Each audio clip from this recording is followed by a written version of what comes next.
வணக்கம். இது நம்ம கிச்சன். இன்றைக்கி நம்ம கிச்சனில் நம்ம என்ன பண்ண போகிறோம்னாக்க தக்காளி சாதம், சிம்பிள் தக்காளி சாதம். இது என்ன பெரிய பிரமாதம் எல்லாருக்கும் தெரியாதா அப்படின்லாம் நினச்சிட்டு இருப்பேன். நான் லாஸ்ட்டாக ஒரு பொருள் சேர்ப்பேன். அது என்னங்கிறது பாருங்கோ. அதுதான் இந்த தக்காளி சாதத்துக்கு டேஸ்ட் கொடுக்கறது. இப்போ நம்ம ஸ்டார்ட் பண்ணலாம். இதை காய வச்சு எண்ணெய் விட்டுருக்கேன். இப்போ இதுக்கு தேவையான கடுகு வெடிக்கட்டும். இதுக்கு தேவையான கடலை பருப்பு போடணும். கொஞ்சம் பேர் உளுத்தம் பருப்பு போடணும்.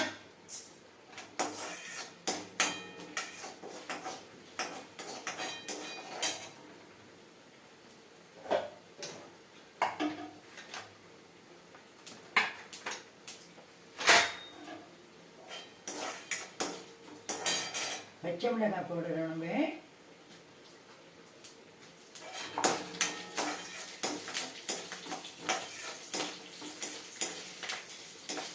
இஞ்சி வேணுங்கிறத இஞ்சி போட்டுக்கலாம். இப்போ வெங்காயம் போடுறேன். இது தக்காளி சாதங்கிறதுனால தக்காளிலாம் இதுக்கு நிறைய போடணும். 3 பங்கு தக்காளி போட்டுட்டீங்கன்னா 1 பங்கு வெங்காயம் போட்டுக்கோங்க. இந்த வெங்காயம் வதங்கிறதுக்காக கொஞ்சம் போடுறேன். நான் சால்ட் உப்பு போடுறேன்.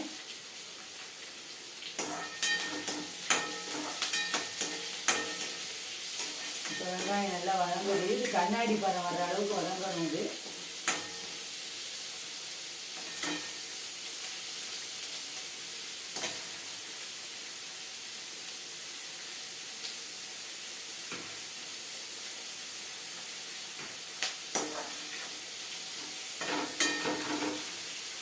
வெங்காயம் கண்ணாடி பதம் வதங்கி வந்து போட்டால் தான் இந்த டேஸ்ட் இருக்கும்.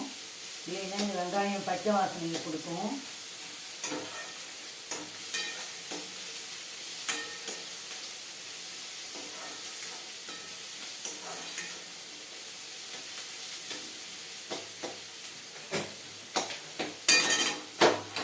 வெங்காயம் வதங்கிட்டு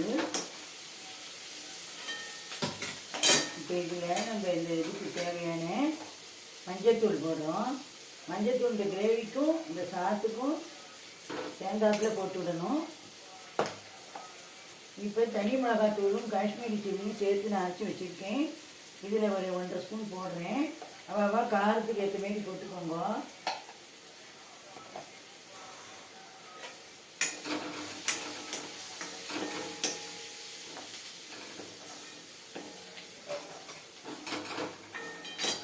பொடியை போட்டுட்டு கருவை விட்டுறக்கூடாது. கருவை விட்டுற டிஷ்ஷு ஸ்பாயில் ஆகிடும்.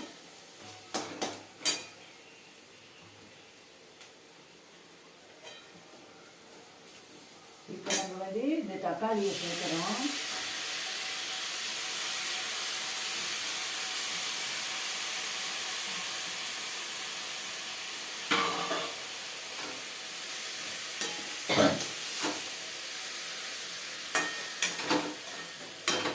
இப்போ இந்த தக்காளி நல்லா கூழ் மாரி வதங்கி வரணும்.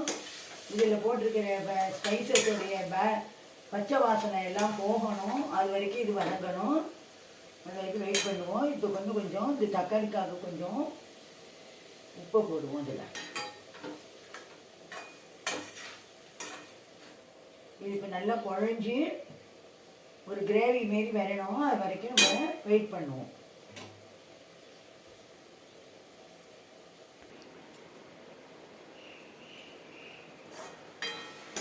இப்போ நல்லா இதெல்லாம் இந்த பச்சை வாசனை போய் நம்ம போட்ட ஸ்பைசஸ்லாம் தக்காளிலாம் நல்லா சுருள வதங்கிடுச்சு.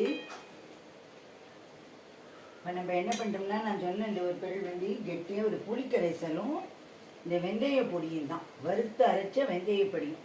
இது ரெண்டையும் இதில் கலக்க போகிறோம். இந்த தக்காளி சாதத்தில் இதே நாட்டு தக்காளியாக இருந்தால் இந்த மாரி கெட்டியான புளிக்கரைசல் தேவை கிடையாது. இது பெங்களூர் தக்காளிங்கிறதுனால இதில் விட்டாச்சு. இப்போ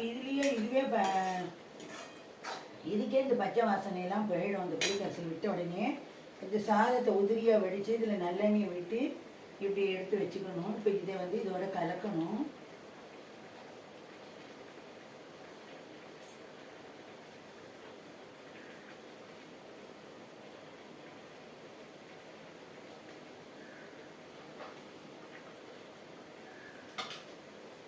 இல்லைன்னா இதில் இந்த சாதம் வந்து இது வந்து தூயமல்லி அரிசி. அந்த அரிசியில் நான் இன்னைக்கு பண்ணியிருக்கேன். தூயமல்லி அரிசியில் சாதம் வடித்து அதில் நான் தக்காளி சாதம் பண்ணுறேன். நீங்கள் எங்கள் இடத்துல எப்போவுமே தூயமல்லி சாதம் தான் நாங்கள் செய்யறது.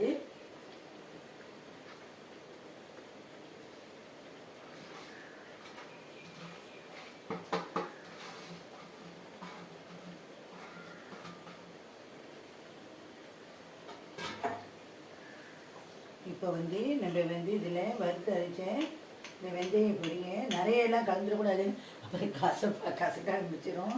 கொஞ்சமாக கலந்துக்கணும், போதும். இது ஒரு டேஸ்ட்டு கொடுக்கும். இப்போ வந்து நம்ம நல்லெண்ணெய் இது மேலே விடுறோம். இது செக்கில் ஆட்டின நல்லெண்ணெய். நல்லெண்ணெய் ஹெல்த்துக்கு ரொம்ப நல்லது.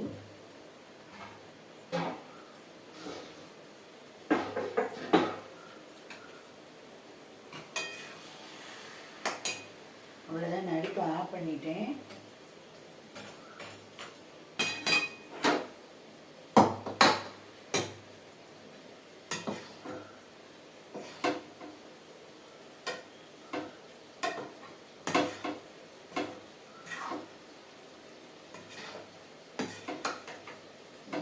இது நல்லா கலரிட்டு இதுலேயே ஒரு 5 நிமிஷம் வச்சுட்டு இருங்க. இதெல்லாம் நல்லா ஊறி போயிடும். அதுக்கப்புறமா நீங்கள் பரிமாறிக்கணும்.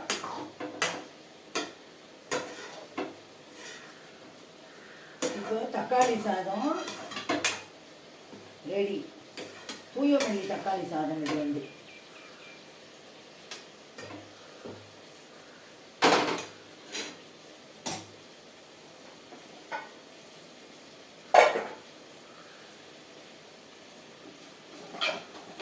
நான் இதை வந்து கொஞ்சமாக ஒரு சர்விங் பவுலுக்கு மாற்றுறேன்.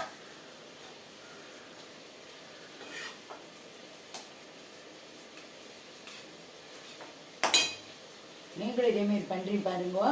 நன்றி, வணக்கம்.